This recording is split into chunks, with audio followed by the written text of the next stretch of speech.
नमस्कार जी। मधु वशिष्ठा की कहानियाँ यादों की में आपका स्वागत है। आज जो मैं आपको कहानी सुनाने जा रही हूँ, यह भी मॉम्स प्रेसो की बहुचर्चित कहानियों में से एक है। इसका शीर्षक है सासू माँ आप वापस कब आओगी। ऐसा बिल्कुल नहीं कि भावना जी अपनी बहू नीता को प्यार नहीं करती या उसे कमतर समझती हैं। बस यह उनकी पुरानी आदत थी कि वह अनुशासनहीनता या कोई भी गलती सहन नहीं कर पाती थी और उसे ठीक करने की पूरी कोशिश करती थी। यूं भी वह गर्ल्स स्कूल से रिटायर्ड प्रिंसिपल थी। सफाई और बच्चों को समझाना उनकी आदत में ही शामिल हो गया था।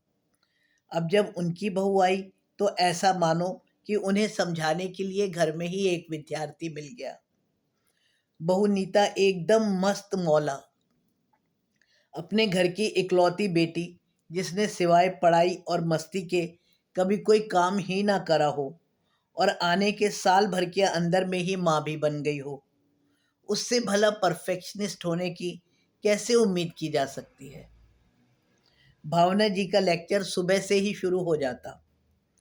काम वाली के आने से पहले यदि नीता ने अपना पर्स यूं ही फेंक रखा हो तो भावना जी जरूर टोकती थी। कोई भी लाइट फालतू जल रही हो तो टोकती। हालांकि कहने के बाद वह खुद भी यह सारे काम करती हुई बढ़ती। फैले हुए बर्तन मिले उन सबको यथास्थान रखती, कपड़े भी सारे के सारे उठा लेती थी। लेकिन टोके जाने पर नीता को बहुत गुस्सा आता और वही गुस्सा उसके चेहरे पर भी स्पष्ट हो जाता था। लेकिन वह भावना जी को तो कुछ नहीं कहती थी। नाश्ता हो या खाना हो, भावना जी उसी तरह से सही वक्त पर बनाकर रख देती थी। यह उनकी देखभाल और डिसिप्लिन का ही नतीजा था कि बंटी के होने के बाद भी नीता कहीं से भी बेडौल नहीं लगती थी। कब, क्या और कितनी मात्रा में खाना है, इसके अतिरिक्त छोटे बंटी को भी उन्होंने ऐसी आदत डाल दी थी कि हर बार बाथरूम आने की सूचना वह हिल करके ही दे देता था। लेकिन नीता को भावना जी का यह लीडर जैसा व्यवहार बिल्कुल नहीं सुहाता था।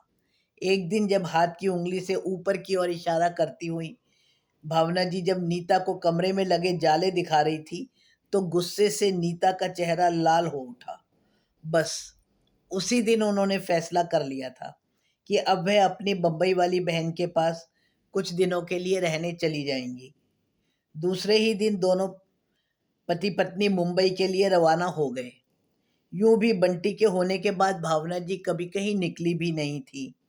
उस दिन नीता ऐसी निश्चिंत नींद सोई कि 8 बजे आने वाली काम वाली बिना काम किए घर से बाहर जा चुकी थी। बंटी को रात को दूध भी नहीं पिलाया गया। उठते ही रात के ढेरों बर्तन अब उसे खुद ही मांजने थे। अमित की गाड़ी भी साफ न हो सकी क्योंकि गाड़ी वाला भी बैल बजाकर जा चुका था। अमित को भी दफ्तर को देर हो रही थी, इसलिए वह बिना कुछ खाए पिए अपने ऑफिस चला गया था।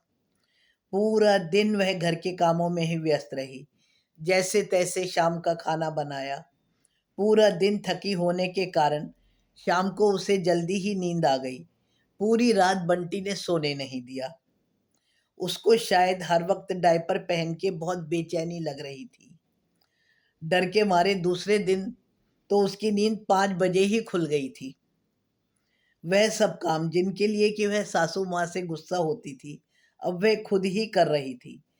अमित का लाइट खुला छोड़ जाना और अपना सामान यथास्थान न रखना, यह सब नीता को परेशान कर रहा था। हालांकि हंसते हुए अमित उसे कह देता था, तुम्हें नहीं पता, माँ के जाने के बाद तुम खुद ही माँ जैसी हो गई हो। लगभग हर शनिवार और इतवार नीता और अमित घूमने के लिए जाते थे। लेकिन अब बंटी को कहाँ छोड़े और घर का काम।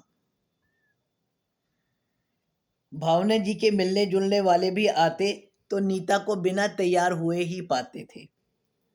उनका घर फैला हुआ ही रहता था। कुछ व्यंजन तो दूर, उनके लिए चाय ही बन जाए वही बहुत था। अमित की घड़ी और पेन ड्राइव दोनों ही नहीं मिल रहे थे। कहाँ रखी थी यह दोनों को याद ही नहीं आ रहा था।